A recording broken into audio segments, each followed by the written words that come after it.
I came to the States in 2006 with my birth mom and 8 other siblings. And we landed in Iowa. None of us spoke any words of English. We moved around a little bit. We got to Fargo. And the relationship that I had with my birth mom wasn't very good. She struggled, and she became super abusive, whether it's physically, mentally.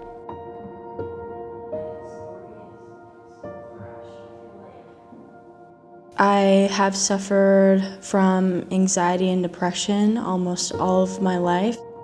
Being young, you get into different scenes, hanging out with people who aren't super great for you, and just running away from a lot of the problems that I had and feelings that I had. I wasn't going to my job. I was kind of bedridden at the time, lying to my friends, lying to my family.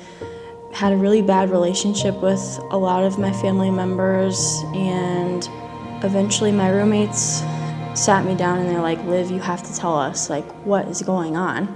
And my plan was that I was going to wait until my roommates left and I was going to take my own life.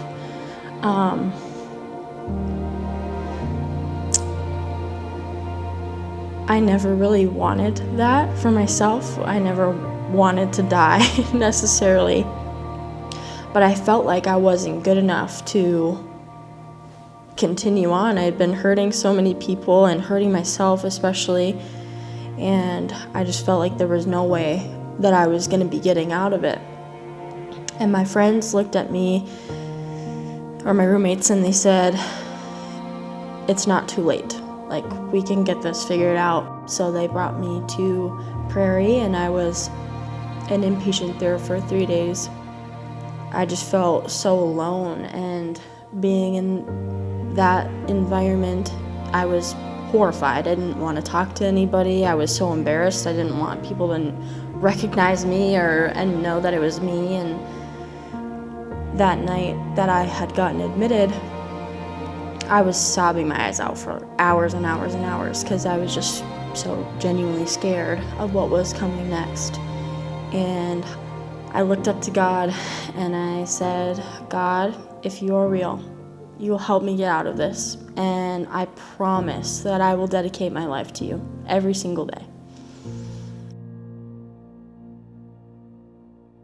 A friend moved in across the street, and I started hanging out with this family.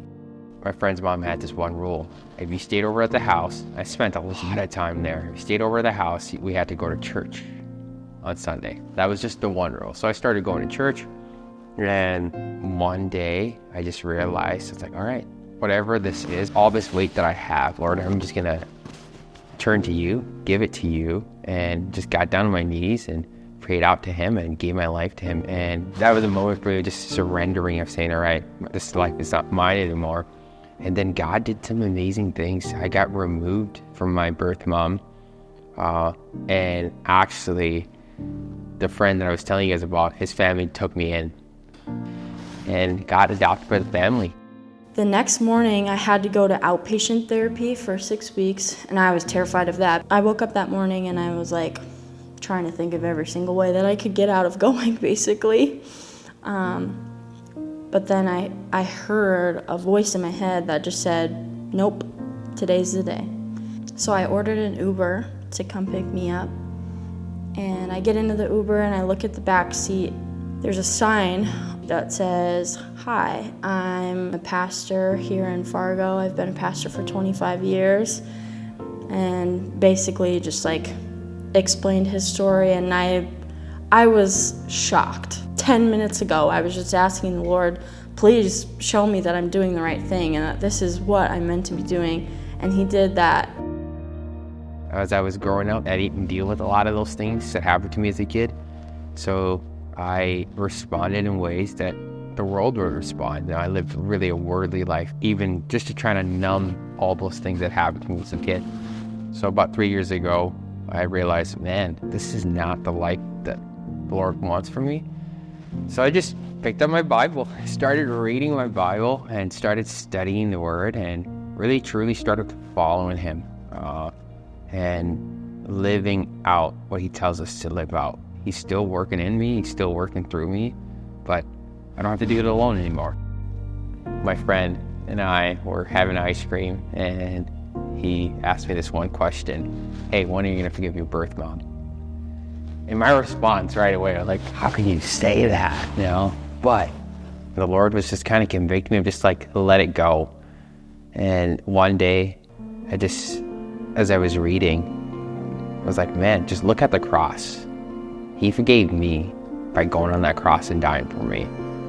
How much more should I forgive my birth mom, you know? And how much more should I extend what he extends to me, you know? And I called up my birth mom. I was like, hey, I'd like to get together. And I didn't see her for 10 years.